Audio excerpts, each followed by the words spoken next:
Well, good evening and welcome to Tucker Carlson tonight. Yesterday, as you may have heard by now, the president fired FBI Director James Comey. The White House says Comey got canned because he overstepped his bounds in the Hillary Clinton email investigation. Now, whether you believe that explanation or not, there's an awful lot of evidence that Comey was the wrong man to run the world's most powerful law enforcement agency, so good riddance to him. Now, under normal circumstances, an awful lot of Democrats here in Washington would have agreed with that assessment. They never liked Comey, they never trusted him, and they had ample reason to feel that way.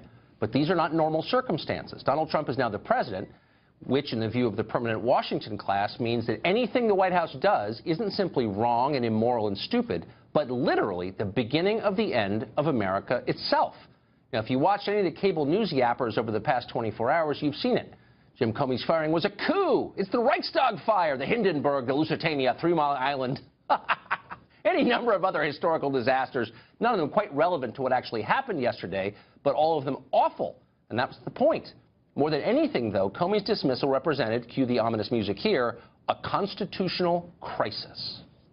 It's a grotesque abuse of power by the President of the United States. This is the kind of thing that goes on in non-democracies. This is a dark day in American history. A little whiff of fascism tonight, I think it's fair to say. Absolutely. A little whiff of, I don't care about the law, I'm the boss. What may become known as the Tuesday afternoon massacre at the FBI. Now, let's clear up one thing right now. It's not a constitutional crisis when the Constitution allows you to do it. The FBI director serves at the pleasure of the president, all presidents, and can be dismissed at any time. And sometimes he ought to be, like yesterday. Politicians sometimes screw up, and when they do, voters get to fire them in elections. But when an unelected bureaucrat with a 10-year term who commands his own army and can put you in prison, what do you do when a guy like that goes off the rails? That's a real problem. In fact, it's the real threat to democracy people on television are always lecturing the rest of us about. That's where we were as of yesterday morning with Comey running the FBI. Now that's been fixed. So no matter how you feel about Trump, you ought to be happy about that. John Nichols is the national affairs correspondent for The Nation magazine, and he joins us tonight. John, I know that we're probably on different sides politically, but I know for a fact, having read your stuff over the years, that you're worried about concentrations of power, and I certainly am too. So if you don't like a president, you think he's screwing up, you can impeach him, you can vote against him. But if you don't like what an FBI director is doing, if he's stepping outside the bounds, that is a real threat to everybody, a much bigger threat than a president you don't like. So why aren't you happy about Comey being fired? Well, I'm not sure that I would agree with your suggestion that a president stepping out of bounds is necessarily less significant than a FBI director stepping out of bounds. But the reason I'm not happy, yeah. Okay. But it's still a big deal if an FBI director who is unaccountable to voters starts doing things that he shouldn't be doing. And that's what this guy was doing. Wouldn't you agree? Well, here's where it gets interesting. There are a lot of people who would agree with the point that he was doing things that he shouldn't be doing at many different points along the way. And if President Trump had come into office having clearly watched Director Comey over many, many months and been very, very conscious of what he's doing, and having talked about him a great deal. If he had come into office and said, you know, very early on, look, this guy is just wrong for this position, and we need to get rid of him, that would have been something that's in the context of what you're talking about here. But what I'd suggest is that waiting this period of time and having your aides and others express confidence in Director Comey, and then at a point where Director Comey is showing up in Congress, testifying, talking about inquiries that touch on your campaign, that is not the point at which you remove him from his position. Okay, so you don't like the timing, and you don't like Trump, and it's reasonable that you have those positions. I may not agree, but whatever. But it doesn't change the fact that the outcome is good for the country. If I have a persistent cough, and against all recommendations ignore it, and I finally one day go to the doctor, you can't say, man, you shouldn't be going to the doctor. No, I should be going to the doctor. I'm trying to fix something that's wrong. And yesterday we saw a persistent problem in the American political life, an FBI director overstepping his bounds, fixed. So why not just say amen?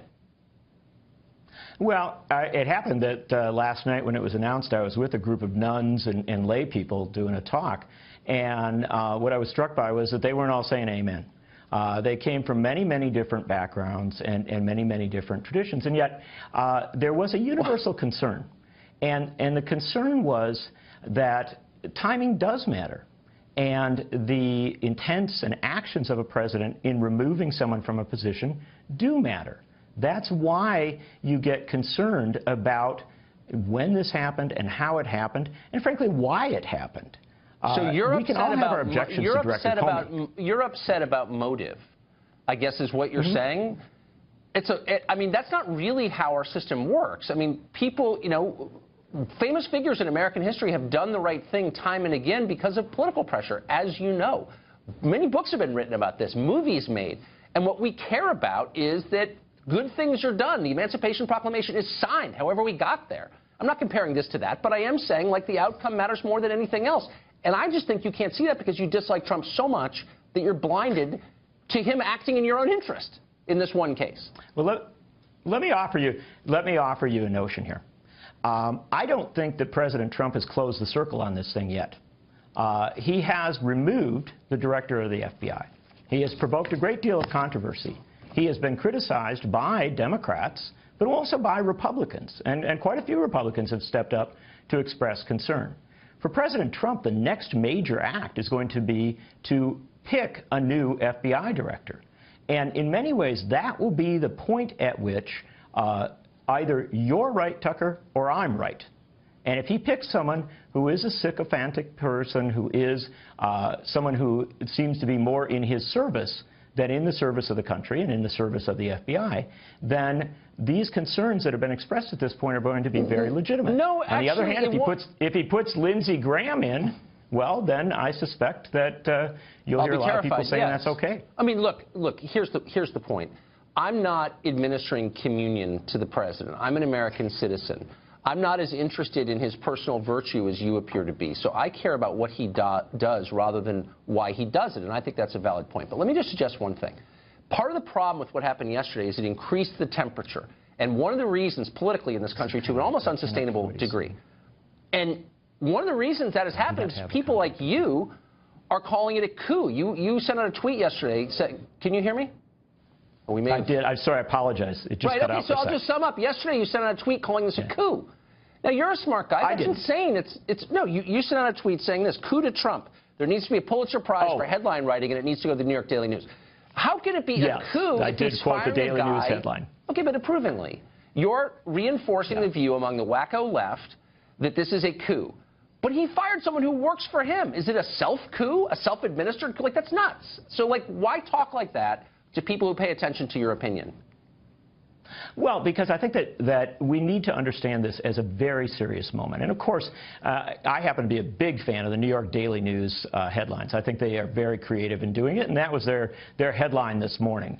My bottom line on this, and in the pieces that I've written about this, is to quote senior members of Congress, people who've been there for a very long time, who are expressing deep concerns about the actions of their president and about the respect of this president and this administration for the constitutional checks and balances and for, frankly, an investigation into this president that ought to be taken seriously. Okay, but I don't think that's an irrational Okay, first of all, it's irrational to call it a coup. It's irresponsible to do so because a lot of people who read your Twitter feed are going to nod in bovine agreement and say that's what it is, when it's not, as you well know.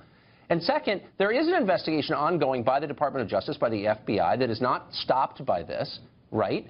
And third, if you want to be totally honest about it, by firing Comey, Trump didn't reduce the amount of attention on the Russia investigation. He dramatically intensified it. So if this is a cover-up, it's the most inept cover-up ever staged. So, like, why not just tell the truth about that? Wouldn't it be easier? Well, perhaps that gets us into an interesting question, because this president did not apparently take the advice of the Deputy Attorney General, who said that you shouldn't take any action on this lightly, that you should think very seriously about what you're doing. And yet every evidence is that President Trump did take this lightly, that he did not take seriously the removal of the director of the FBI. How the hell would you know? And in fact, that his administration was shocked by this. How would you know that? Did Trump tell you that? I mean, like, that's a fundamentally unknowable thing. When you can the FBI director, the presumption is that you took it seriously, because why wouldn't you? You know there's going to be I mean, like, why do you think he didn't take it seriously? I mean, I don't know, but, like, I would never claim that I know his motive, because I don't. How would you? I would tell you that there have been an awful lot of reports that the Trump White House was surprised by the response to this. There were reports that people actually thought Democrats would be excited about the removal of James Comey, and that Republicans would all jump in line and everybody'd be happy. I don't know, and you don't either, whether that is the case, but there's certainly been an awful lot of talk about that today. And again, if you're going to remove the director of the FBI, wouldn't it be wise to take that step but have thought it through enough to have a replacement ready? Well, I don't know. I guess he'd be probably criticized for, you know, preemptive replacement of the FBI director. I don't know. I'm not a political strategist. I just think that we should all engage in more temperate rhetoric, and I hope you'll join me in that. John, thank you for coming on tonight.